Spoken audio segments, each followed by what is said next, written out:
I am so excited for this one. We're going to be watching Scump.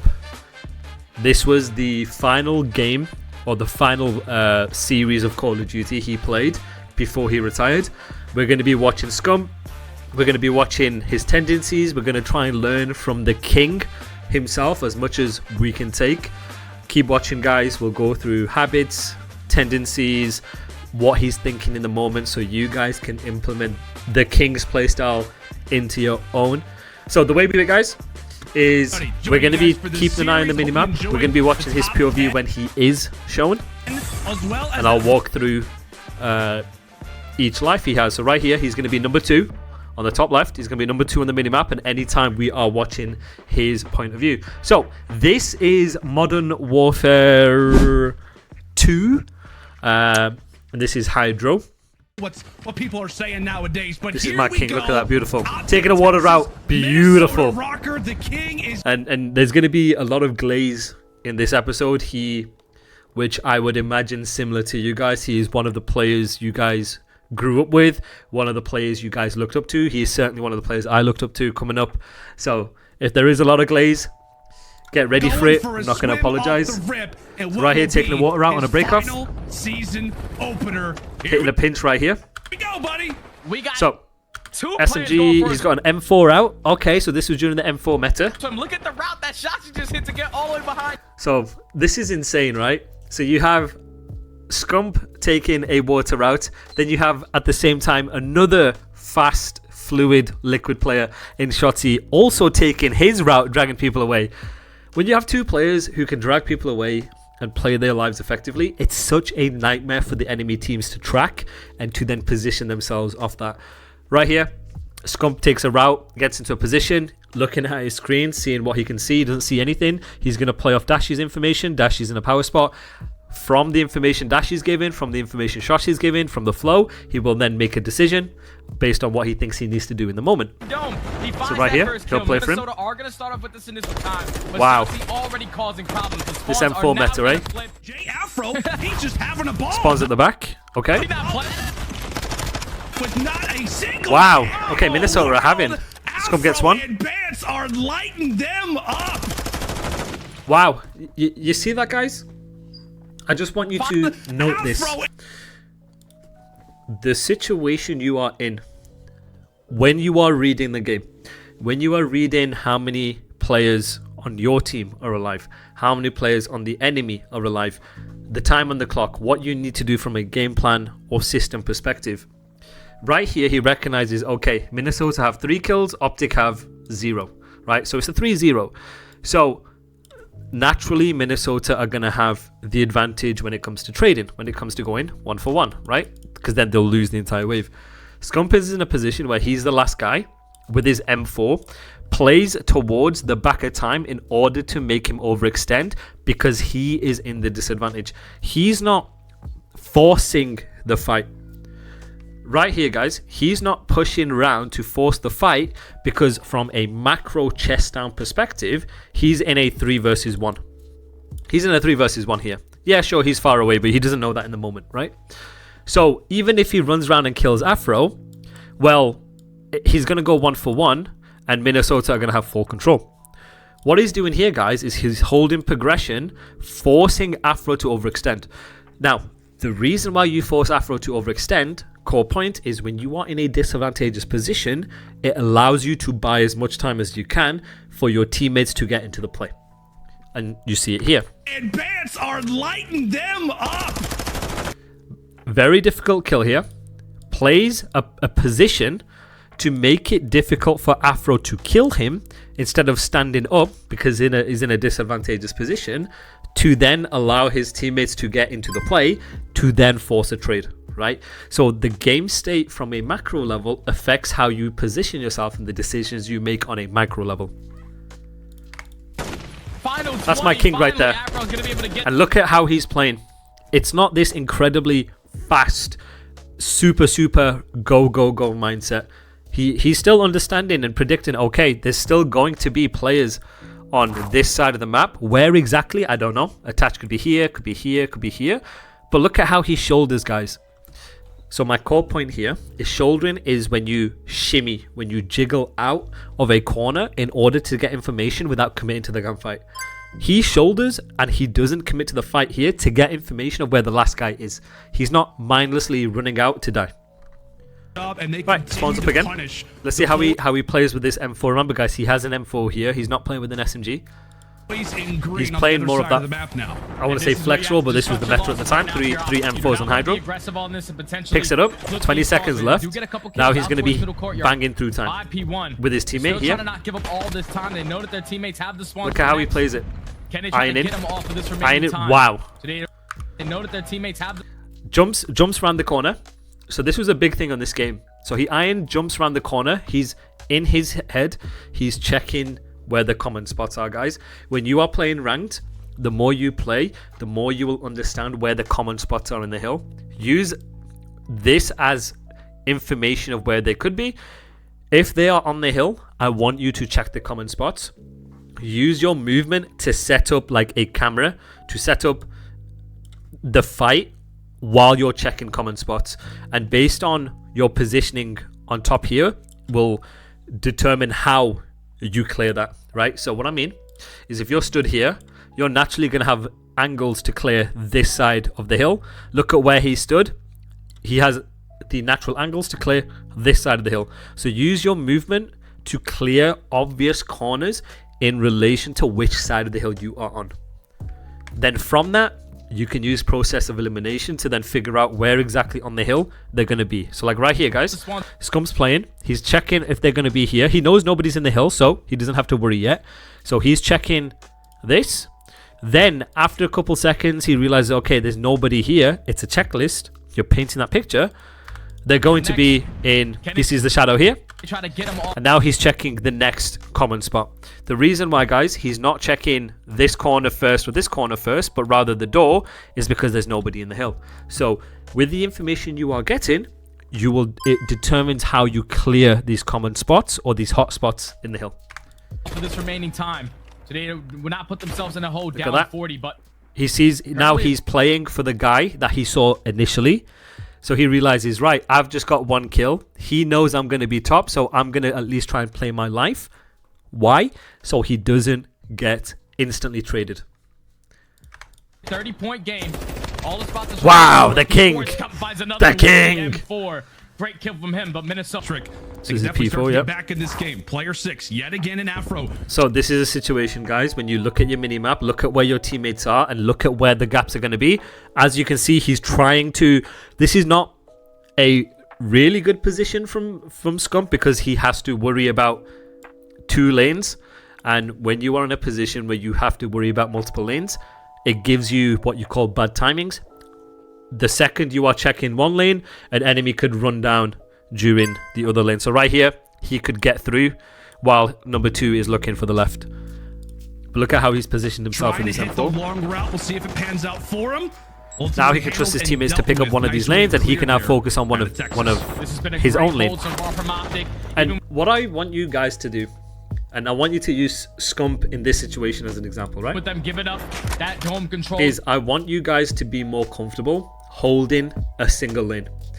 When I watch a lot of submitted clips from coaching, a lot of Crimson players, a lot of Diamond players, an issue that I have is they move too much. They're too antsy. As you saw here, Scump's in a position where he has to watch 2 lanes, and he's constantly moving left to right.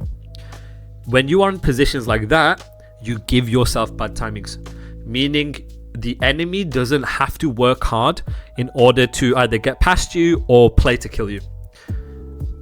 There's going to be a lot of situations where you need to do moments like this, but if you know your teammates has, let's say your left, for example, focus on in front of your screen, focus on the lanes you think they're coming from, and just commit to it.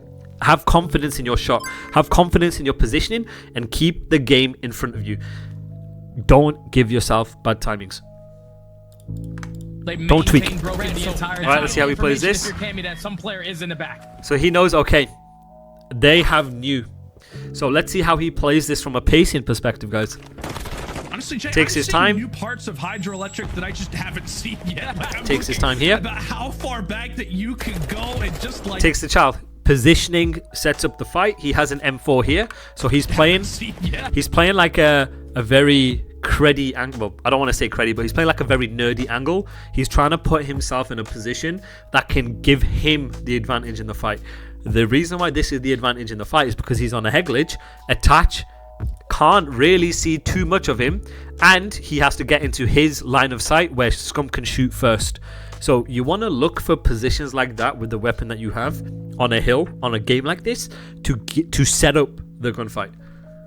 Look at how he sets it up here. Looking about how far back that you can go. And Attach gives him, and this goes back to my previous example here, guys. Look at Attach in this moment.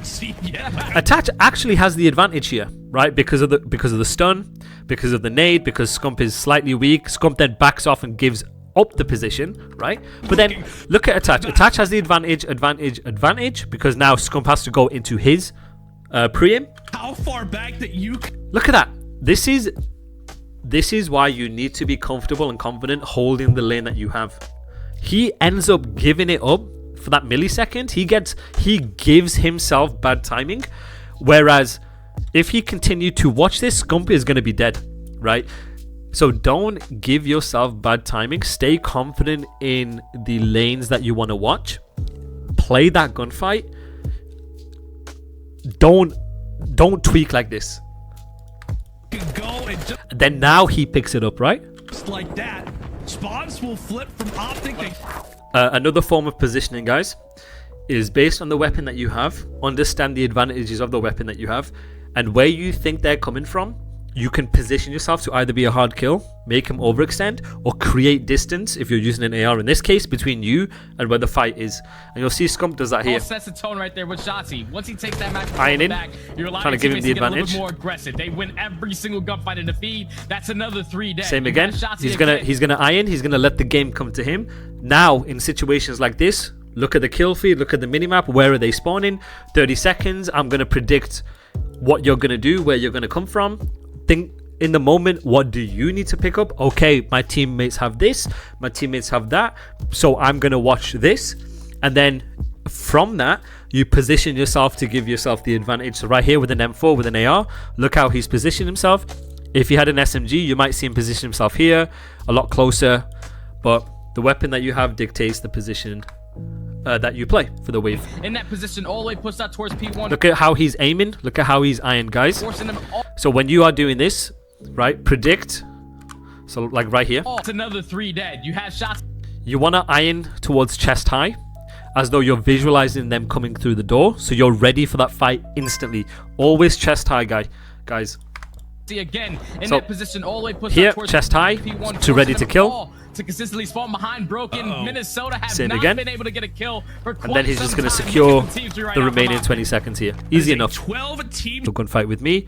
Pick up what you need to pick up based on your flow. Right, listen in, guys. We're going to do a listen in first, and then we'll rewind and we'll talk it through. Top. Wait, you stand up. I got naded.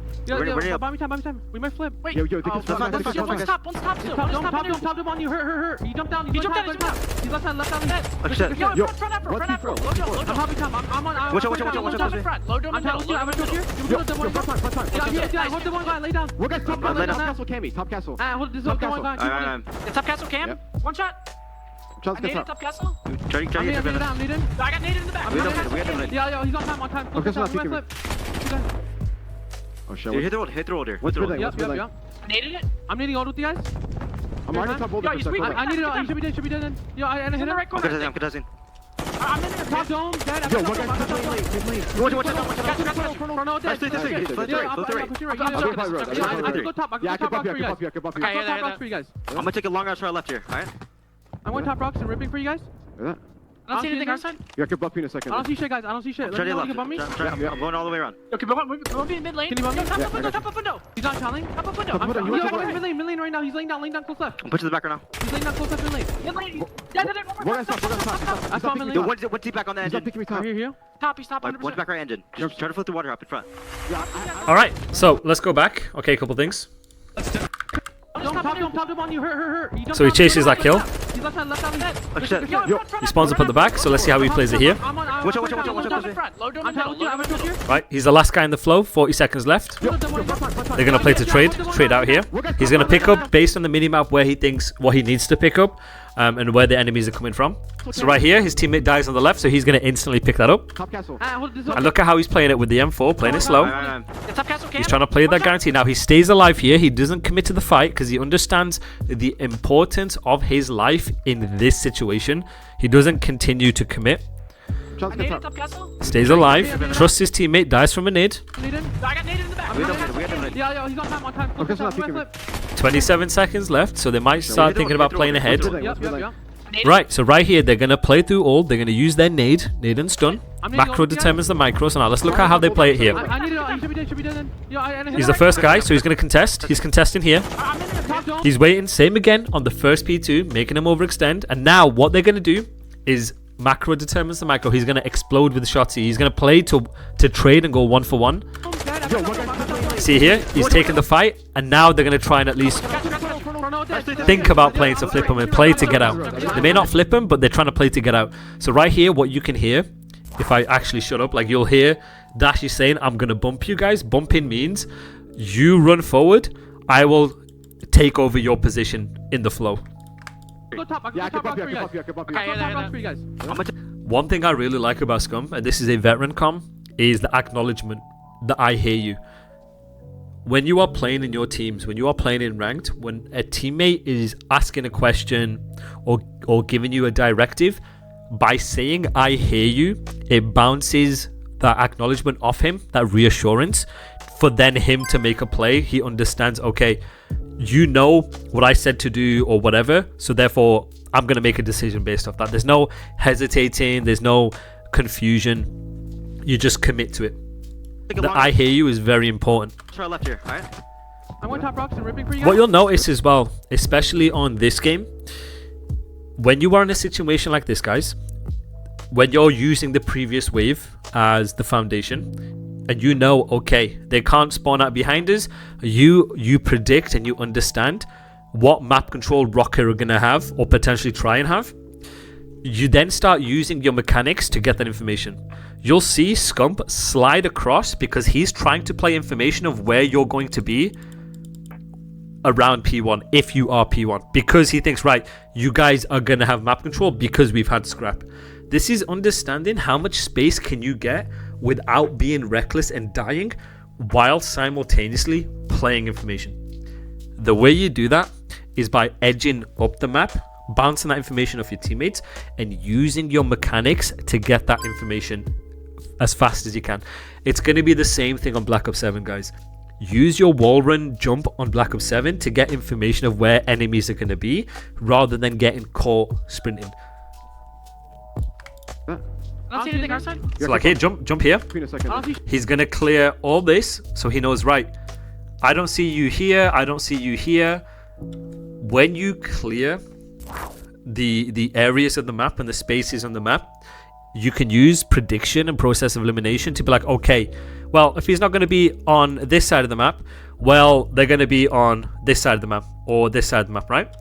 The more places you minimize, the more places that you check, the more spots you minimize, the easier then the gunfights become, because now you know via probability where people are going to be.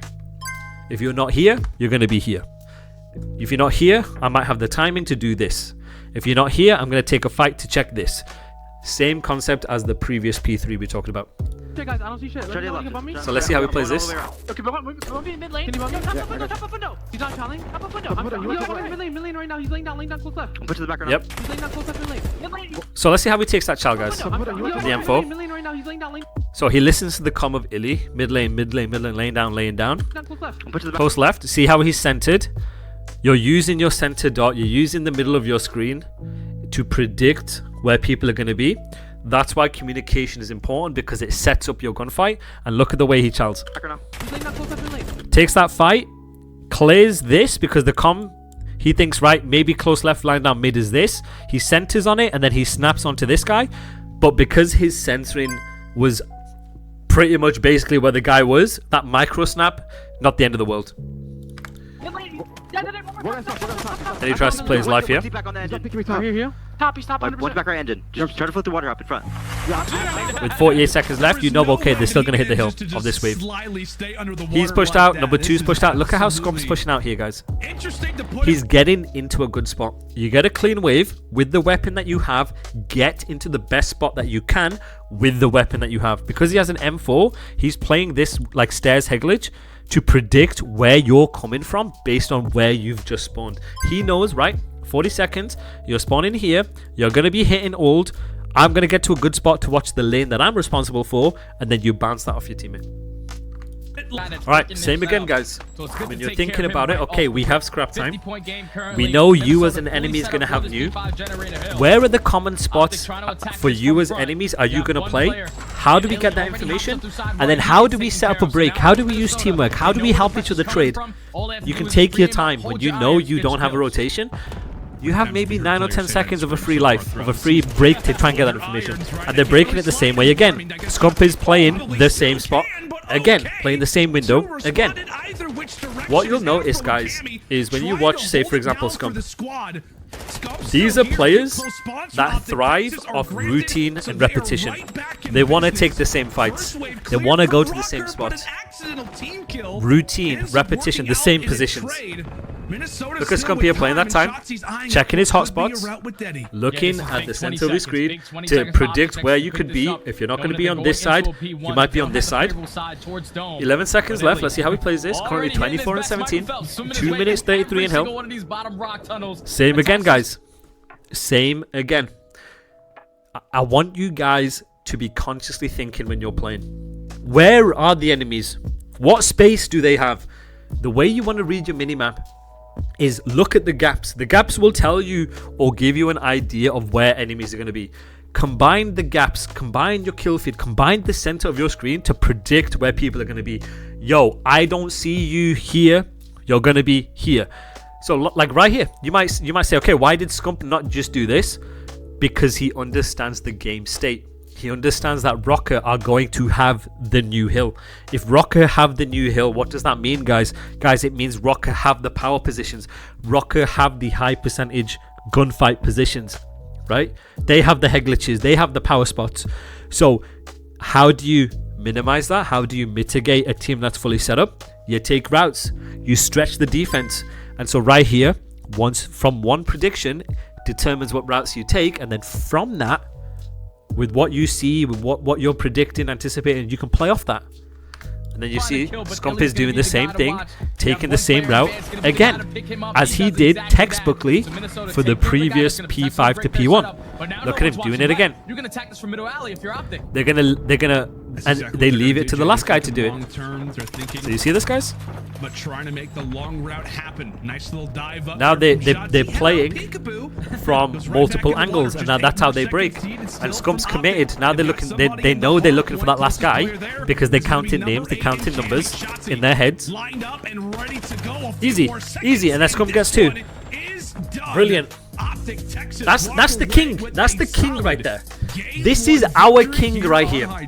What a great first hard point between both.